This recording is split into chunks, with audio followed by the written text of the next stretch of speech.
Bonjour à tous, soyez les bienvenus pour un nouvel épisode des previews Planet Basket National. Aujourd'hui, on reçoit du beau monde, un visage que vous avez pu connaître sur les parquets de Pro B, de National 1 la saison passée. Il a vécu dans un contexte un peu compliqué du côté de Chartres. On reçoit l'entraîneur, le nouvel entraîneur, finalement qui revient à Chartres, Guillaume Lepape. Bonjour. Bonjour à tous, bonjour à toi Gauthier, merci pour ce temps et cette petite interview.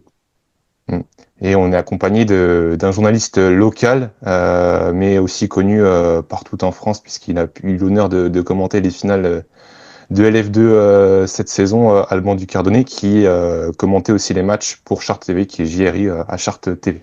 Bonjour Alban. Salut Gauthier, salut Guillaume, merci beaucoup pour l'invitation. Et donc sans plus attendre, on va rentrer dans le vif du sujet. On va parler bien évidemment du Chartres, du C Chartres Métropole Basket masculin. Il faut bien préciser masculin, puisqu'il y a une équipe féminine aussi qui a un peu plus le vent en poupe à l'heure actuelle que le groupe masculin. Guillaume, première question, tu t'es réinstallé ou tu es finalement de retour plutôt, tu t'es réinstallé sur le parquet ou réinstallé tout simplement dans la ville de Chartres pour commencer? Pour commencer, donc moi je suis chartrain de base, donc j'ai pas quitté la ville, donc voilà, même si sur cette période un peu délicate pour un entraîneur c'est pas facile à vivre mais ça fait partie du métier de coach. Voilà. Donc voilà, je suis resté sur Chartres, j'ai continué à regarder énormément de basket sur cette période de transition. Je me suis pas éloigné du basket du tout puisque j'ai connu des missions également un petit peu sur le secteur au niveau local. Dans d'autres circonstances, plus sur la formation des jeunes. Ouais, donc j'ai continué à regarder du basket et également à être sur les parquets. Voilà, et puis donc c'est un retour effectivement depuis très peu de temps, un retour sur le parquet d'un gymnase chartrain pour repartir sur une nouvelle saison de NM1 avec une équipe professionnelle. C'est qu'Alban, avant de reparler de Chartres en lui-même, c'était un choix assez logique. Toi, dans la presse locale, vous vous y attendiez à ce retour de Guillaume Lepape. Faut savoir que ouais, Agbe Barakao était annoncé pour reprendre. Il est finalement signé dans un autre club de National 1. Et donc c'est Guillaume qui reprend l'aventure. Ouais, ça a été Alors, je vais pas te dire on le savait tous, parce que forcément, quand un club décide de se séparer de son coach lors de la première partie, bah c'est très rare. Je pense que même Guillaume, sauf erreur de ma part, c'est quasiment inédit que même pas quatre mois après, on le rappelle pour venir donner un coup de main à un club qui, il y a encore 2 mois de ça, même peut-être un mois de ça, on savait pas dans quelle division ils allaient jouer. Et on le sait que la différence entre une N1, il pouvait, si le dossier n'était pas accepté, la N2 ça aurait été aussi très compliqué, et ça veut dire redescendre au niveau régional. Donc voilà, c'est, on va dire, dans la direction que veut prendre le club, le choix de Guillaume était cohérent. Ça veut dire revenir aux sources. Il y avait Abgué Barakaou, tu l'as dit Gauthier, qui était tout d'abord annoncé comme coach, puis qui a décidé de partir. Et derrière, le choix le plus logique au final, c'était vraiment Guillaume, puisque Guillaume, et tu l'as dit, c'est un Chartrain, c'est quelqu'un qui connaît le club par cœur depuis des années, il est là, et qui connaît aussi les jeunes. Donc c'était vraiment typiquement, si tu voulais avoir une équipe qui essaie de retrouver son public, qui voulait reconstruire quelque chose de solide, Guillaume était le choix le plus logique de la Terre. Guillaume, tu confirmes, tu te sens comment là depuis ton retour sur le parquet? Parce que là, on peut dire qu'il y a vraiment eu un retour, en tout cas sur le parquet, peut-être pas encore au Colisée, mais déjà à la Halle Jean Cochet, qui est la salle historique du club. C'est ça. Écoute, ouais, déjà, le club revient vers moi début juillet pour m'annoncer que il souhaiterait que je puisse revenir pour reprendre l'équipe pour la saison prochaine. Donc je cache pas que il y a une longue période de réflexion tout de même, parce qu'en plus il y avait aussi alors je dis pas qu'il y a eu non plus énormément d'opportunités, mais il y avait une opportunité de partir et de vivre une nouvelle aventure ailleurs. Le choix, il a été réfléchi avant de pouvoir me réengager. Ça a pris beaucoup de temps parce qu'il a fallu aussi prendre un peu et reprendre un peu et revoir le contexte dans lequel on allait évoluer. Donc forcément, le contexte, il est différent de l'année dernière puisque on change de lieu de travail. Il y avait un staff médical également qui était pas sûr de repartir. Il y avait un effectif qui était construit avec des joueurs qui étaient encore sous contrat l'année dernière, des joueurs qui ont été également recrutés par l'ancien staff. Et il a fallu également retrouver des joueurs aussi pour compléter l'effectif. Voilà. Ensuite, le contexte aussi de revenir. Il n'a pas été si simple parce qu'il y a beaucoup de choses à reconstruire, à retravailler, à remettre en place. Voilà, donc la tâche, elle était aussi, c'est une tâche qui est lourde, hein, et il y a énormément de travail. Et puis, en discutant aussi avec des proches, en discutant avec des amis coachs également, j'ai pris beaucoup d'avis en considération. Et puis, au bout de 15 jours, je pense, 15 jours, 3 semaines, j'ai décidé de donner mon accord. Voilà. Après, c'est vrai que le club euh, est revenu plusieurs fois vers moi, donc j'ai vraiment senti cette volonté aussi de retravailler avec avec moi et surtout avec des nouvelles personnes. Et je découvre également une nouvelle fois aussi, encore je redécouvre aussi, enfin, j'apprends à connaître des nouvelles personnes qui intègrent le club et et le projet est forcément différent parce qu'il y a un changement aussi au niveau du budget, hein, faut pas se cacher. On était peut-être Chartres il y a 2 ans, enfin l'année dernière, on était peut-être dans le top 8 des plus gros budgets de clubs. Après, je sais pas par rapport à la masse salariale, mais par rapport au budget, on était sur un budget assez conséquent. Pourquoi aussi? Parce que le fait de pouvoir euh, utiliser les infrastructures du Colisée, c'est un coût énorme. Ça, il faut le savoir. Donc aujourd'hui, on repart sur un projet, on va dire, plus à taille humaine, et avec peut-être de l'ambition. Je dis pas qu'on n'a pas d'ambition, attention, hein, mais avec des objectifs qu'il va falloir dynamiser au cours de la saison. Voilà, étape par étape, construire un effectif, construire une identité de jeu, et également avec, je pense, mettre. Mais ça, c'est pour l'ensemble du club avec énormément. Enfin, falloir faire preuve de résilience, que ce soit tous les acteurs du club, et puis travailler avec beaucoup d'humilité, euh, et travailler peut-être un peu plus que les autres. Voilà, pour pouvoir exister dans cette division de National 1, et puis écrire notre histoire et prendre beaucoup de plaisir et donner beaucoup de plaisir et partager beaucoup d'émotions avec l'ensemble du club, avec les jeunes licenciés du club, avec les supporters qu'il va falloir aller aussi rechercher. Et en tout cas, c'est l'objectif que moi je me suis fixé également, et on va avancer. Et ce qui s'est passé, c'est derrière. Et moi, je suis quelqu'un qui aussi aime avancer. Il faut pas oublier ce qui s'est passé. Il faut en prendre acte et avancer, progresser. Voilà, tout simplement. C'est qu'Alban, on le voit, hein, c'est effacer ces cendres qui sont déjà derrière Chartres, sachant que sur le plan sportif, si on y vient, on a bien compris, Guillaume, dans ton discours, que c'est l'humain qui va permettre de souder les liens. De toute façon, Bien sûr. dans ces situations-là, c'est souvent le cas. Il faut passer par là. Alban, sur le plan sportif, c'est vrai. Tu connais le format N1, tu as connu beaucoup de formats, mais là, cette année, c'est un format un peu spécial parce qu'il y aura 27 équipes a priori.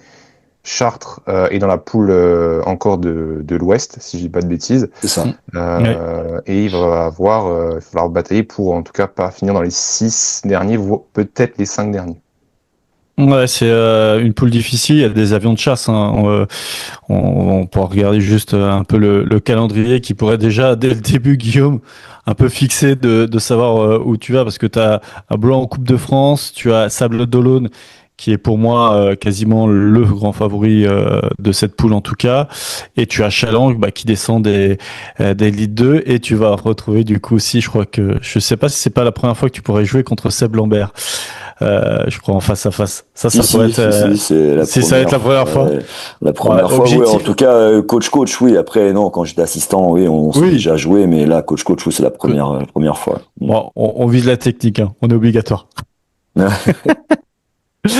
mais c'est vrai que Chartres repart sur un nouveau projet et quelque part, c'est un projet qui est, comme l'a dit Guillaume, plus humain. Et Gauthier, comme beaucoup de suiveurs de NA, on sait qu'il y a les grosses machines, mais qu'à chaque fois, il y a des histoires qui se créent grâce à du collectif. Moi, je prends l'exemple de Hier Toulon. Hier Toulon qui devait descendre en N2 et qui a été maintenu et qui ont joué la montée et qui sont montés. Sur le papier, on leur disait que ça allait être compliqué, mais ils ont tenu. Le Valois, ils se sont construits aussi au fur et à mesure. Ils n'ont pas forcément à chaque fois les plus gros effectifs. Et je pense que aujourd'hui, c'est pas obligé de te dire, écoute, ils n'ont pas signé tant de joueurs, ils n'ont pas signé des joueurs qui marquent 25 points de moyenne, ils n'ont pas signé des joueurs et qui sont ultra dominants. Mais si le collectif marche, si la mayonnaise prend, tu sais que sur une saison de N1, tout est possible. Aujourd'hui, c'est de plus en plus compliqué de se dire que le meilleur budget monte obligatoirement. Chartres est bien placé pour le savoir. Guillaume l'a dit, on a souvent été un budget très important en N1. Les 2 fois on est monté, une fois on est monté administrativement, donc qui était il y a 2 ans. Et la première fois de la montée, si on se souvient bien de l'histoire, c'est que les demi-finales et la finale, Guillaume, tu vas peut-être me contredire, il y a les clubs manquaient leurs étrangers puisqu'il y avait le contrat qui était signé, qui avait fini quasiment avant les playoffs. Donc ça veut dire que même avec un gros budget, Chartres a toujours titillé un peu cette première place, mais au final, sportivement, dans la logique des choses, n'a jamais réussi à monter. Donc là, on a un projet qui est humain, un projet qui revient sur des valeurs peut-être plus saines pour Chartres, avec une Noël Jean Cochet qui, je pense, pour moi, va être un véritable atout, peut-être plus à l'inverse d'un Coisé qui se n'est creux l'année dernière. Là, vous allez avoir peut-être moins de monde, mais vous allez avoir vraiment une atmosphère qui va encourager ces joueurs. Et là, la mayonnaise peut prendre. Et là, Chartres peut devenir un outsider, peut-être une équipe surprise, si tout ça se marie bien. Ouais, exactement. Ouais, je suis assez d'accord avec toi. Maintenant, c'est vrai que même si elle a le cocher, le public, il va falloir aller le chercher. Il va falloir qu'on montre un vrai état d'esprit. De toute façon, c'est ce que j'ai dit déjà aux gars et dès le premier jour de notre première réunion, c'est que à partir de maintenant, c'est le collectif qui va primer et c'est chaque joueur va pouvoir doit se mettre au service du collectif. Voilà. Et chacun doit trouver sa place et chacun devra prendre du plaisir dans ce qu'il va pouvoir apporter à l'équipe. Voilà. On a posé le contexte, on a parlé un peu des grands enjeux, des grandes lignes de la saison auxquelles on peut s'attendre cette saison, mais sur le papier, sur le sportif, si on y vient, on parlait de cette jeunesse, vous allez un peu vous appuyer, c'est ce que j'ai pu un peu comprendre en discutant avec Alban, sur ce vivier de l'équipe réserve de National 3, mais au sein du recrutement, il y a aussi des choix intéressants et des choix forts. Personnellement, un joueur que je connais bien, j'aurais aimé mettre un peu le point d'orgue aujourd'hui sur lui, c'est Jonathan Mkamba, qui était un joueur qui jouait en National 2 il y a encore 4 ans, si je ne dis pas de bêtises, à Charleville-Mézières, et qui est monté en puissance justement avec cette équipe de Charleville-Mézières, avant d'éclore en Élite 2. Alors, il n'a pas non plus été un joueur qui marquait 15 points de moyenne en Élite 2 la saison passée. Nous sommes du côté de Rouen. Pau. Pau, pardon, ouais. Mais il me semblait qu'il était passé à Rouen, peut-être, ou il a peut-être fait les essais à Rouen avant d'aller à Pau. Ouais, c'est à Pau. Il a fait une pige à Pau et après ils l'ont gardé pour la saison. Ça marche. Et en tout cas, ce joueur, il sonne un peu la parallèle avec ce qu'on vient de dire, un joueur d'équipe, un joueur de devoir. Exactement. Alors ça a été dès que j'ai donné mon accord pour reprendre l'équipe. Donc il y avait donc déjà 7 joueurs dans l'effectif, il fallait en faire 3 sur les 3 joueurs. Il fallait faire deux postes 5 et un poste 1. La première idée que j'ai eue, c'est de faire Jonathan, parce que déjà l'année dernière, on me l'avait proposé, mais tardivement, et j'étais déjà plein mes postes étaient pris sur le poste 5. Mais je l'avais gardé dans un coin de ma tête, voilà. Et donc, voilà, la première chose et ma priorité, ça a été de travailler sur la venue de Jonathan directement, et ça s'est fait très rapidement en fait. On a eu un premier contact, voire forcément, j'ai eu son agent en premier, hein, puis après j'ai eu Jonathan au téléphone, on a longuement discuté. Je lui ai parlé un petit peu de ce que je voulais faire. Ça a plutôt bien matché. Et à partir de là, ça s'est fait très très très vite. Voilà. Voilà. Et c'est forcément, oui, forcément, son parcours, sa façon également de jouer, ses qualités qu'il a sur le terrain, c'est quelque chose qui me parle. Et ça rentre complètement dans ce que je veux faire, en tout cas aujourd'hui, avec cette équipe de Chartres. Ce qui est intéressant, Alban, c'est que des fois on se dit c'est un peu dur de recruter quand on est dans une position comme ça, on recrute un peu sur le tard, mais il y avait d'autres joueurs qui étaient libres sur le marché. Alors Guillaume, je vais te redonner la parole après. Alban vient d'en parler, on en parlait hier. C'est l'association Idriss Pouille aussi qui est intéressante. Idriss Pouille qui avait fait une bonne performance euh, avec Besançon à Chartres récemment. Alban, on sait que souvent ça aide, c'est ce genre de connexion dans une saison, toi qui as connu et qui as commenté de nombreux matchs.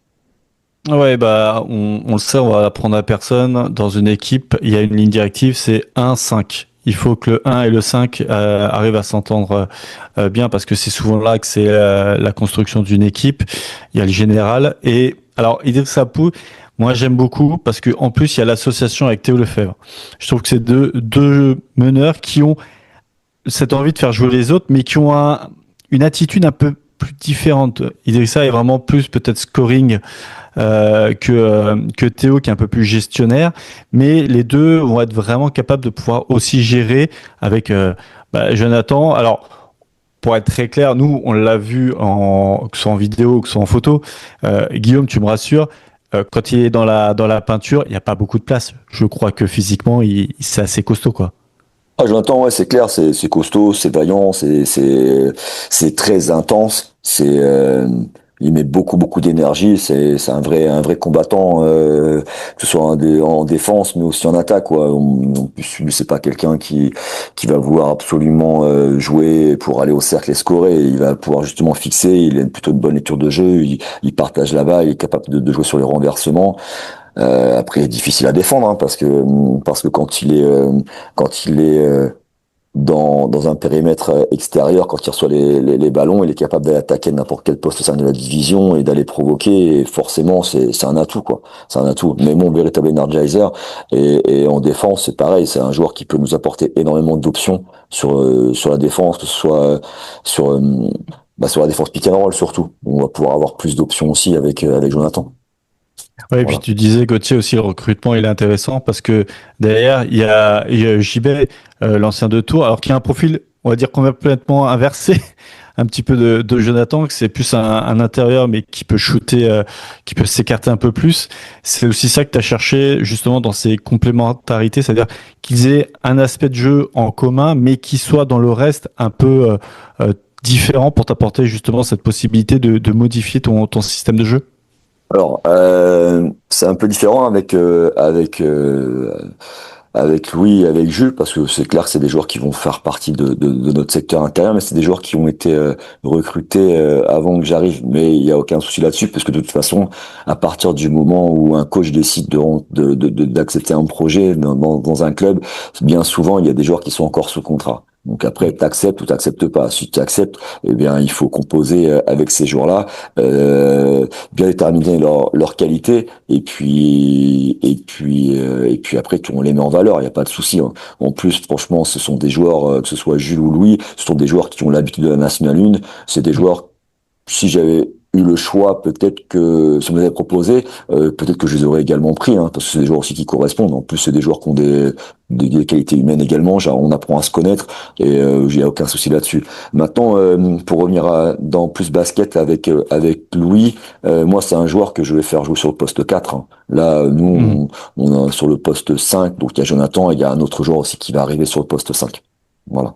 D'accord. Donc, Voilà. une belle complémentarité aussi dans la raquette. Exactement, ouais, ouais, ouais. Mm. Et comme disait Gauthier, c'est vrai que même si on a eu la décision relativement tard sur ce repêchage en NM1, déjà les joueurs qui s'étaient engagés, eh ben ils ont attendu jusqu'au dernier moment. Ils ont fait confiance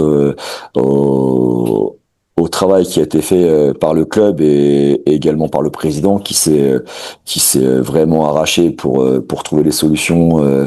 Et pour répondre aux exigences de la CCG.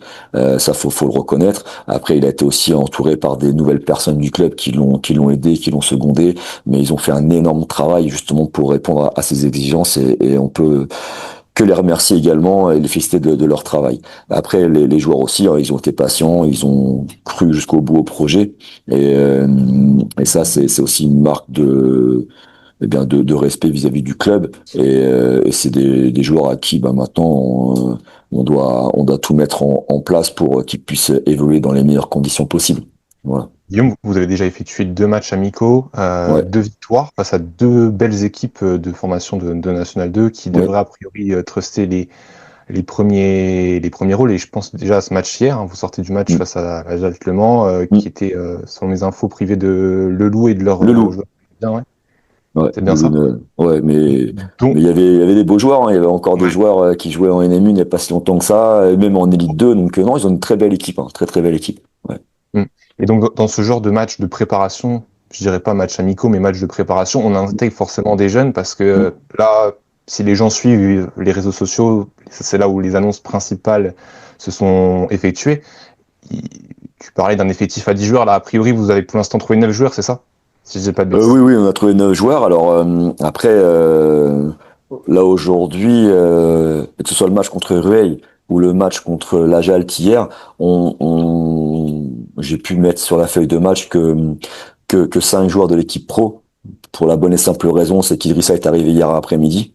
Voilà, donc ça s'est fait ce week-end avec Idrissa, hein, donc il pouvait pas jouer parce qu'il n'avait pas fait sa liste médicale et puis même il vient d'arriver, on va lui laisser le temps aussi de s'adapter un peu à l'environnement et le laisser s'installer, donc il s'entraînera cet après-midi. Ensuite j'ai Louis JB qui est arrivé malheureusement blessé, il s'est fait une blessure lors de l'Open de France 3 contre 3. Donc là, il est en réathlétisation. On devrait pouvoir le récupérer sur le terrain à 100% d'ici une dizaine de jours. Et j'espère un petit peu avant. Et puis également, il y a Jules Leroux aussi qui s'est fait une petite contracture lundi matin à l'ischio. Et dans ces cas-là, faut pas prendre de risques. On est en prépa, on pousse les gars. Il est hors de question d'aggraver sa blessure. Donc avant qu'il puisse reprendre le terrain, on va passer des examens complémentaires. A priori, ce serait pas méchant, mais il passe quand même une échographie de contrôle demain midi. Voilà. Et puis ensuite, eh bien, j'ai également un joueur qui n'est toujours pas sur le territoire français parce qu'il y a un problème enfin, il n'a pas eu son visa encore pour le moment. Ça touche Voilà. de nombreux clubs en National 1. C'est TNB ou c'est Niasse? Euh, lequel joueur, juste, excuse-moi, j'ai pas Oui, compris. c'est un joueur qui n'a pas été annoncé encore par le club, justement. Ouais, TNB c'est et pas. Niasse, ouais, TNB et Niasse ont bien joué hier. Oui, oui, ils ont joué. Hier, on a joué avec Théo Lefebvre, on a joué avec Loubaki, Tenbe, Nias et Mkamba. Bien. Et après, j'ai complété l'effectif avec 3 joueurs de la Nationale 3 qui sont en double projet. Et donc, ils vont nous suivre également aux entraînements toute la saison. Ils seront avec nous sur les entraînements. Ça permet d'étoffer l'effectif. C'est des joueurs qui étaient déjà là l'année dernière. Et puis, et puis, j'ai également 2 partenaires d'entraînement aussi qui nous donnent un coup de main actuellement. Donc, ça permet de densifier notre effectif et de pouvoir vraiment, vraiment travailler. Et c'est ce que j'ai dit aux gars, hein. De toute façon, notre ADN, elle commence maintenant. Elle commence maintenant avec ces 5 joueurs pro et avec ces joueurs qui sont en double projet. Les joueurs qui vont arriver, ils vont devoir s'imprégner de ça et de rentrer dans ce qu'on fait déjà parce qu'on fera pas différemment. Parce que les joueurs que je souhaite prendre et que je prends et que je scoute, c'est des joueurs qui vont rentrer dedans aussi, qui sont capables de jouer dans ce que je vais proposer. Mm. Voilà. Bon, je te redonne la parole. On entend le discours de Guillaume ce matin et que l'équipe elle est encore en rodage, mais il y a quelques petits soucis, blessures, de préparation, de pré-saison, administratifs. C'est jamais évident, mais on sent que là, dans l'attitude de Guillaume, on reste confiant et on peut aussi s'appuyer. On n'en a pas trop parlé sur ce vivier de National 3. Toi, qui est journaliste local, journaliste sportif local, tu connais un peu cette équipe de National 3. C'est vrai que c'est un vivier qui peut être intéressant aussi pour le ces Chartres Métropole Basket, équipe première. Ouais, il y avait pas mal de jeunes joueurs qui sont montés l'année dernière pour donner un coup de main. Alors je sais pas trop si il y en aura qui vont monter pour faire le 10e joueur. Guillaume, ça, tu nous feras la surprise durant toute la saison. Parce que je pense à Alan, je pense à Meriem. Il y avait David aussi, mais qui est parti du côté de Fos, qui avait fait pas mal d'espoir en pivot. Euh, Après, c'est vrai que cette équipe de Chartres, j'ai envie de dire, tant que les matchs, le championnat peut commencer, tout va bien. C'est pas grave. Les petites blessures, bah oui, on a le temps de préparer tout ça. Euh, on se souviendra et on se souvient toujours que la N1, c'est le championnat le plus long, le plus difficile physiquement, qui demande tellement de préparation. On est quasiment, alors je vais pas dire en NBA, mais on joue plus qu'en Elite 2 ou même en Elite. Donc là, il faut vraiment être patient, faut gérer ça. Mais que ce soit Guillaume ou son adjoint, je sais qu'ils ont des grandes compétences, notamment sur la prépa physique. Donc ils vont pouvoir gérer ça. Et puis l'apport des jeunes, c'est bien aussi à l'entraînement, parce que les jeunes, ils vont avoir les crocs. Et Guillaume, quand on a 3-4 jeunes qui viennent mordiller un peu les mollets de ceux qui s'endorment, bah c'est un plus. C'est vraiment un plus parce que on joue comme on s'entraîne. Et si à l'entraînement, bah il y en a qui baissent un peu le régime en disant, moi je suis tranquille, moi je joue, je suis là à tous les matchs. Bah pour connaître ces petits jeunes de la N3, l'année dernière ils ont montré beaucoup de caractère. Ils avaient fait un début de saison un peu compliqué, mais après ils sont vite montés en régime et ils ont montré beaucoup, je dis, de caractère.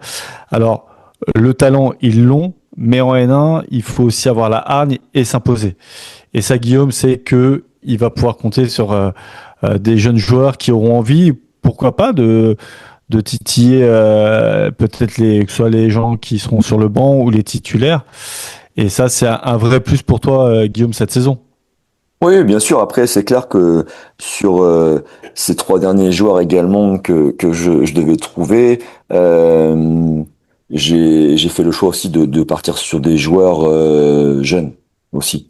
Voilà, parce qu'aujourd'hui, j'ai envie d'avoir cette fougue et puis cette énergie et retrouver des joueurs aussi avec des crocs qui ont envie d'avancer, qui ont envie de vivre un truc, voilà, d'y aller quoi, d'y aller, de mordre à fond dans ce championnat de N1 et et et avec ce que j'ai envie de faire également sur le jeu quoi, sur le jeu, c'est-à-dire mettre en place un jeu plutôt attrayant, plutôt spectaculaire aussi, avec beaucoup de jeux rapides, avec du jeu en première intention, surtout sur tout ce qui est l'aspect offensif, et après en attaque et pareil en défense, pardon, avoir des joueurs qui sont capables de défendre, en tout cas une équipe qui est capable de défendre avec beaucoup d'intensité et tout terrain pendant 40 minutes quoi.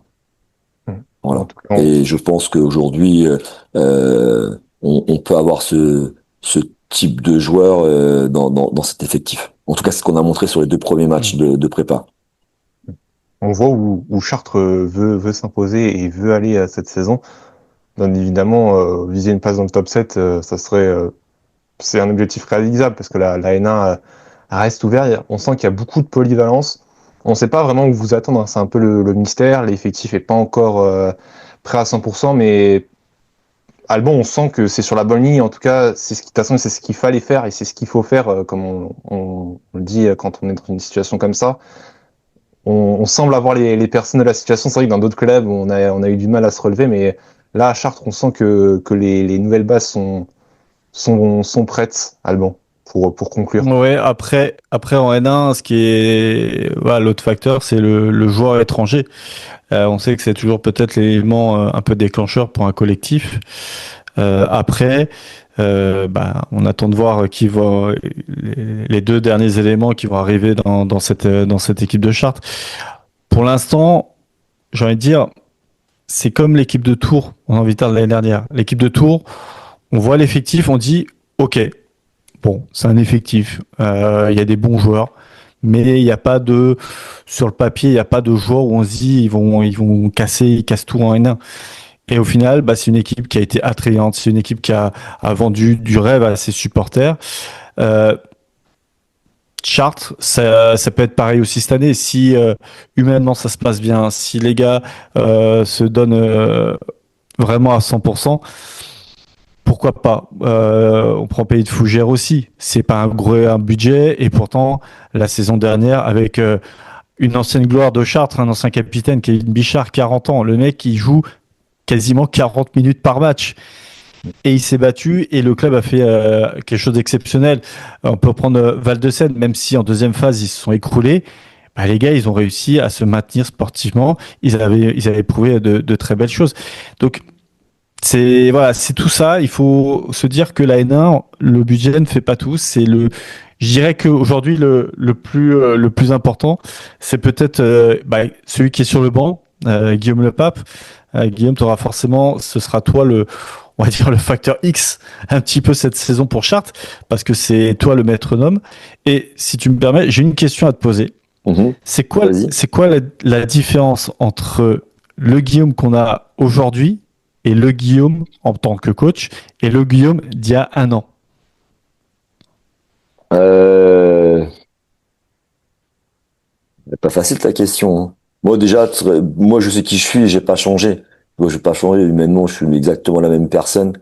Euh, Maintenant, Mais là, je parle du coach. du coach, peut-être qu'aujourd'hui, euh, alors là, il y avait peut-être une pression par le passé, une pression un petit peu négative, très clairement, pour plein de raisons, plein de raisons. Voilà, il y avait absolument un devoir de résultat immédiat, avec énormément de pression qui, encore une fois, je le dis, une pression qui arrivait de partout.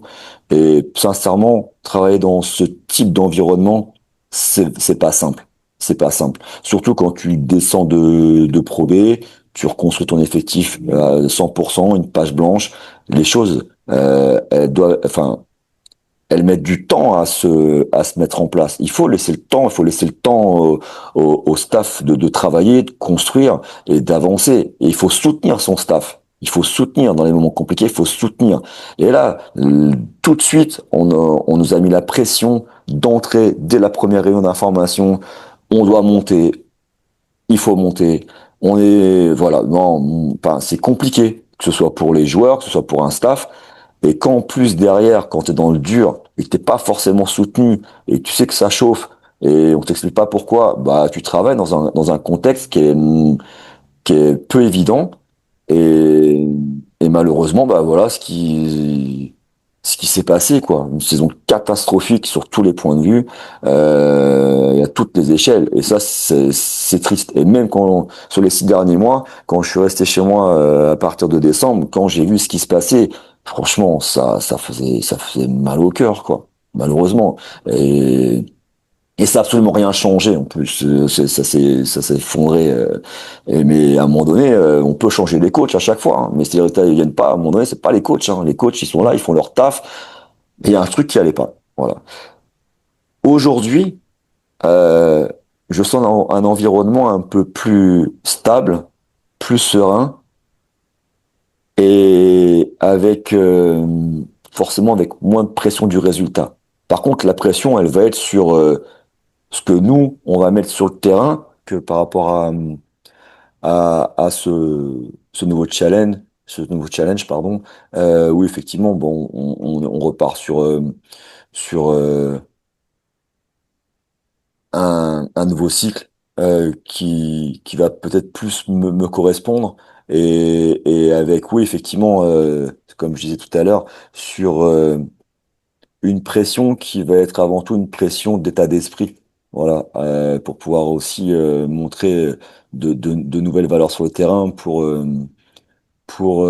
conquérir notre public et respecter aussi notre environnement dans lequel on travaille. Voilà. Et puis, et puis aussi, après tous les efforts qui ont été faits par cette nouvelle direction, eh ben, ils ont montré aussi des valeurs de, de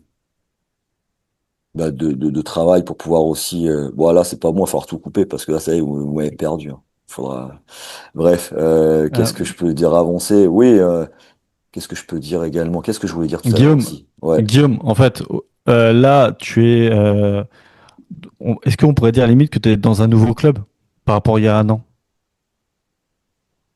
Oui, c'est un nouveau club, ouais. Ouais, ouais. De par déjà l'infrastructure de travail, par rapport aux gens aussi qui sont en place. Oui, c'est un nouveau club, et puis avec des nouvelles idées, parce qu'en fait, c'est une restructuration globale du club, hein. Il y aurait, en discutant avec ma hiérarchie et les personnes qui décident, ils ont vraiment envie de retravailler sur des nouvelles choses, que ce soit sur les partenaires, que ce soit avec les bénévoles, que ce soit également sur l'agglo, avec les différents clubs de basket qu'il y a sur l'agglo. Il y a des choses qui vont être mises en place, des choses qui n'étaient pas mises en place auparavant. Et là, c'est une volonté de la nouvelle direction, ça c'est clair. Après, on se rejoint également sur certaines valeurs. Et les valeurs aujourd'hui dans lesquelles je veux travailler et qui me ressemblent, ça va être, premièrement, des valeurs de résilience, des valeurs également de travailler dans l'humilité, et puis aussi de travailler, eh ben, persévérer au quotidien. Il va falloir persévérer au quotidien et donner vraiment, vraiment un état d'esprit irréprochable tout au long de la saison. Ouais, Juste, vas-y, vas-y, avance. vas-y, Gauthier. Ok, Ah, bah, bah, écoute, comme vas-y. tu veux. Non, je voulais juste ajouter voilà, on sent bien dans le discours que c'est vraiment l'humain, comme on l'a dit, pour ceux qui vont couper, qui vont reprendre le discours un peu comme ils le veulent. Mais pour conclure, si on en vient, enfin, on est plus sur la fin de l'émission, mais on sent vraiment, pour résumer, que c'est vraiment l'humain qui sera avant le sportif. On a vraiment parlé pendant cet entretien vraiment de l'humain. Et je pense, aujourd'hui, un bel exemple aussi à montrer aux personnes. On a reçu pas mal d'entraîneurs et c'est vrai, je crois que c'était Alexandre Casimiri qui disait voilà, nous on veut aussi que les petits garçons, les petites filles qui viennent nous voir s'identifier à ces valeurs. C'est vrai que le Colisée c'était avant tout peut-être un show, on en avait parlé un peu Alban en off, mais là on va vraiment revivre du côté de Chartres. En tout cas, c'est ce que vous souhaitez vous fixez pardon, de faire vivre tout simplement du sport, mais simple en fait, sans artifice, même si on sent qu'il y a un peu comme Tours, c'est vrai que c'était là où je Pas de voulais y venir bling-bling. aussi tout à l'heure, Alban, je te rejoins là-dessus. On sent que ce jeu un peu basé sur le collectif, mais aussi sur lâcher les chevaux, c'est quelque chose qui avait été très plaisant du côté de Tours et forcément ça Hmm, rassemble énormément de monde. bien sûr, bien sûr. Mais c'est là, Guillaume, ce que je voulais te dire tout à l'heure, c'est que il y a un an, on allait dire c'était le résultat à tout prix. Il y avait un côté bling-bling aussi, parce que le Colisée, forcément, ça attire beaucoup de choses. Est-ce que le projet d'aujourd'hui, qui est plus sur c'est plus de l'humain, on l'a dit, plus petite salle, plus proche des gens, et aussi avec cette conception de se dire, allez, c'est un développement sur plusieurs années.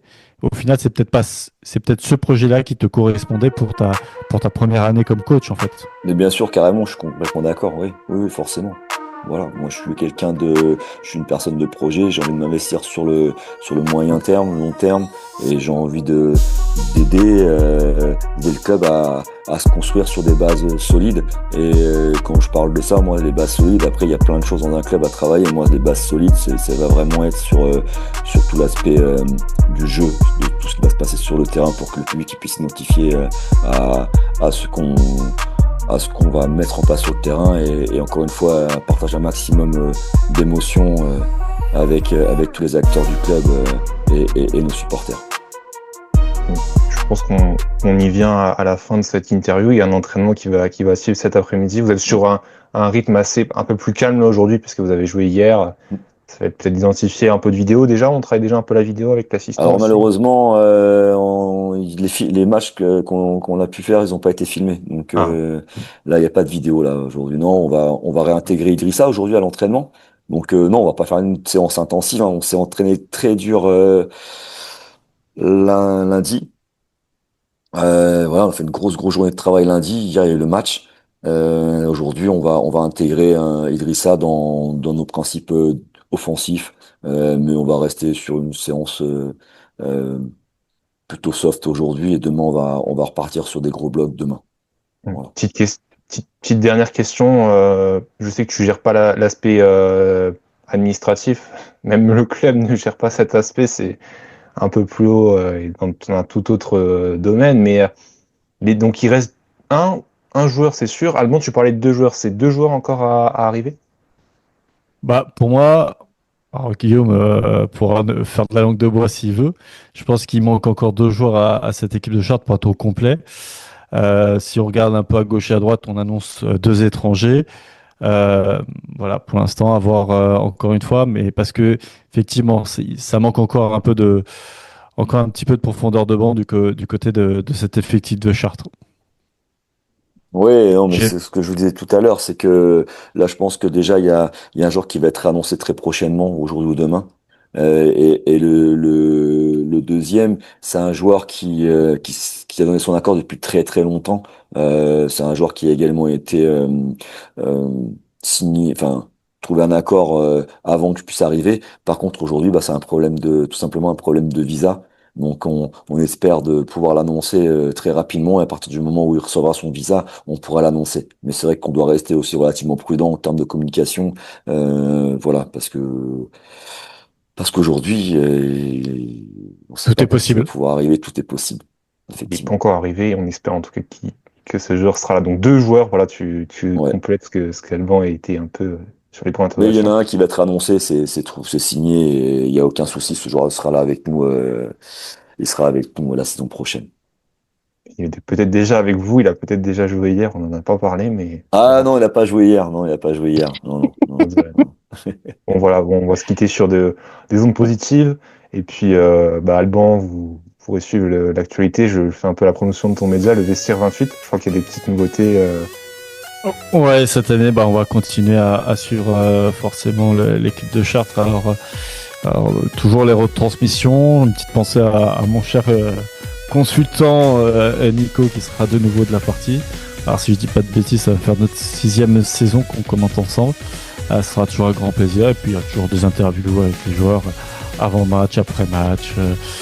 Voilà. Et puis, directement, si vous voulez, le Vestiaire 28, c'est aussi l'intégralité de tous les sports à Chartres, parce que Chartres Métropole est une très très grande, très grand lieu, un très grand terrain de sport.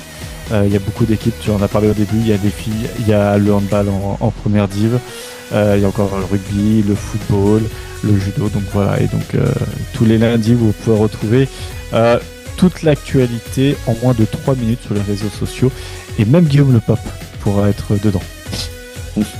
Merci. Merci à toi. Et puis, Merci, merci à Gauthier pour l'invitation. Ça a été un plaisir d'échanger avec vous deux ce matin. Plaisir partagé en tout cas pour moi. Et puis, n'hésitez pas à vous abonner, amis chartrains. Et ceux qui souhaitent suivre le basket désormais à Chartres, il y a un projet intéressant qui se reconstruit, mais va prendre du temps, sans doute, mais pour aller le plus loin possible. Je parle de loin parce que c'est vrai que l'aventure avait été écourtée sur ton poste et on te souhaite vraiment de prendre le maximum de plaisir sur le plus longtemps possible à Chartres. On espère que les résultats suivront, Guillaume. Ok, je te remercie. Et puis au plaisir de te recevoir à Chartres dans la saison. Entendu, ça marche. Invitation lancée, on essaiera de s'y rendre. Merci beaucoup, merci à tous de nous avoir suivis. Excellente journée, à très bientôt. Merci, à bientôt, au revoir.